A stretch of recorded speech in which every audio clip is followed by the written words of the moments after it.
आज का एपिसोड अगर आप वॉच करोगे तो आद्या का रिएक्शन देखना।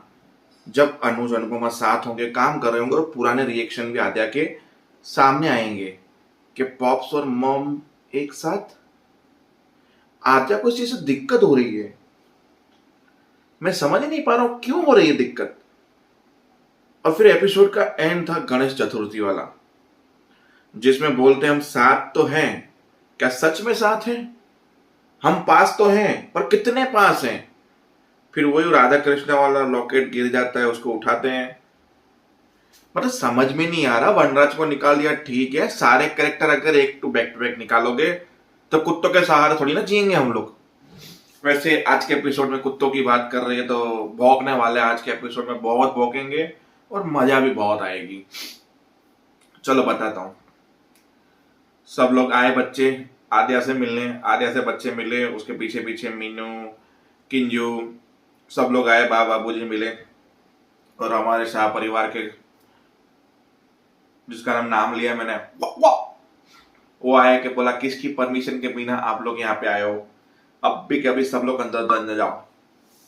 शाह परिवार का कतरता बोल रहा है। अब भी इसी वक्त बच्चे चलो अंदर, सबको जोर से डांट के और सब लोग अंदर चले गए। बोला हाँ हाँ, करता धरता तो तू ही होगा, क्योंकि नीम के सिंहासन पे करेला ही तो बैठेगा ना। बोला मेरी माँ बेइज्जती कर रही। बोले बेइज्जती के लिए तुम्हारी इज्जत भी तो होनी चाहिए। अब देखो मैं क्या करता हूँ। आधी रात को पंडित को बुला के पूजा रखवाएगी, जहां बहा ने बोला किस चीज की पूजा है? बोला ये हेड ऑफ द फैमिली की पूजा है। वेटर को बुलाया, ये पगड़ी की रस्म करनी है हम लोगों को। बोला ये पगड़ी की रस्म बेटे के मरने के बाद होती है, तेरा बाप जिंदा है अभी। बोला अब वो यहाँ पे है नहीं ना, वो अब आने से रहे। और दूसरी बात बता दो इन्फॉर्मेशन के लिए, आज मेरी बिल्डर से बात हुई, वो घर आज के आज खाली करवाना चाहता था। और आज के आज हम लोग घर से बाहर जाते हैं। मैंने मिन्नत देखी, कुछ मेरी कॉन्टेक्ट निकाले और जान पहचान करके पैरों तक गिरा, तब जाके आप आज रात की रात इस घर के छत में रह रहे हो, वो भी मेरी वजह से। इसके लिए अब से करता धरता मैं हूं, तो अब मेरी ही चलेगी।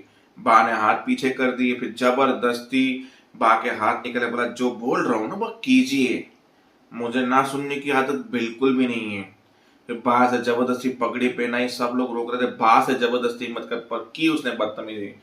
फिर बोला कि हम जाएं, अब तुम्हारा तमाशा देखने का कोई इंटरेस्ट नहीं है, क्योंकि पक्की रस्म इंसान के सबसे चुनी जाती है। वहां बाकी ने बोला मैं तो चुनती हूँ, बाकी किसी को इंटरेस्ट नहीं था। फिर भी पक्की रस्म हो गई। अब जा रहे थे, बोला रुक जाओ। बोला हम नहीं रुकेंगे तुम्हारा तमाशा देखने के लिए, हम अपने कमरे में जा रहे हैं, नींद आ रही है। फिर उसने एक अलार्म बजाया जिसमें कान फट जाएंगे सबके। बोला बंद करो, बच्चे उठ जाएंगे। बोला अगर आप यहाँ से गए तो ये अलार्म बजता रहेगा और आपके कान फटते रहेंगे। बोला अब क्या रस्म बाकी है? फिर एक वेटर को बुलाया, पापा वनराज शाह की फोटो निकाली। बोला इस दीवार पे नहीं। बोला नहीं इस दीवार पे भी नहीं, हाँ ये दीवार पे, ये दीवार पे सही रहेगा घर के एंट्रेंस में। वो हमेशा कुर्सी लेके यूं बैठे रहते हैं ना कुर्सी पे, वनराज शाह। अब ये इंटरेस्ट पे सही है, आते के साथ सामने दिखेंगे। तो माला कहाँ गई? माला पहनाने गया, बोला मत कर दोस्तू, मत कर मत कर। बा ने आके थप्पड़ मार दिया। बोला आप है ना बा, हमेशा ओवर रिएक्ट कर लेती है। मैं आपकी भलाई की बात कर रहा हूँ, इस वक्त मैं जो कर रहा हूँ ना उस पर ध्यान मत दो, क्योंकि मैं जो कर रहा हूँ प्रैक्टिकली कर रहा हूँ। आप इमोशनली हो रहे हो। अगर प्रैक्टिकली मैंने इस फोटो पे हाथ चढ़ा दी तो लोगों को ऐसा लगेगा वनराज शाह इस दुनिया में नहीं रहे। तो जो कर्जा मांगने वाले होंगे वो सिंपैथी में बदल जाएंगे, गुस्से की जगह। तो मैं सिर्फ स्ट्रेटेजी अपना रहा हूं ताकि लोगों का गुस्सा शांत हो, वरना रोज कोई गुंडा आएगा पीट के चला जाएगा। कभी किसी दिन गन मार दी तो आप इस परिवार में से किसी को खो दोगे। इसके लिए जो मैं कर रहा हूं ना वो मुझे करने दो। सब लोग उसकी बदतमीजी को इग्नोर करके चले गए। फिर वो हमारा पुष्पा का गाना बजा के, मैं ही अलग हूं मैं ही सही, बजाते हुए गया आशा भवन में, जहां आद्या का पहले से टॉक्सिक चल रहा था, ये सब कुछ ये वो चल रहा था दिमाग में। अनुज अपने आप को कांच में देख रहा था, उसको तोशु की बहुत याद आ रही थी कि अब देखो मैं क्या करने वाला हूँ। फिर अनुज को अपने पुराने कॉलेज के दिन है जब वो लोगों को मारता था, ये वो चुम्मा। अनुज कपाड़िया। फिर अनुपमा पीछे जाके बोलती है कभी कभी हालत बदलने के लिए सब बदलना जरूरी है। अच्छा डायलॉग बोला। बोला हाँ, मैं आईने में जब अपने आप को देखता हूँ मैं ऐसा नहीं हूँ, आई नो कि मेरे भैया भाभी ने मुझसे सब छीन लिया, पर मुझे मेरी आद्या को खुश करना है। उसके लिए अच्छी एजुकेशन देनी है, उसे अच्छी लाइफ देनी है, और उसके लिए इस अनुज कपाड़िया बनना पड़ेगा। आप द अनुज कपाड़िया हैं, आप कुछ भी कर सकते हैं, कुछ भी मतलब कुछ भी कर सकते हैं।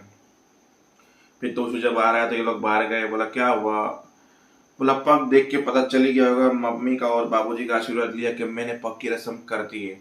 अब ऑफिशियली इस खानदान का कर्ता धर्ता मैं हूँ, तो अब मैं जो बोलूंगा वही होगा। तू ओ ऑटो वाले, दो कोड़ी के, आज के बाद तू हमारी फैमिली में दिखना मत, वरना ईट से ईट बजा दूंगा यहाँ के आशा भवन की।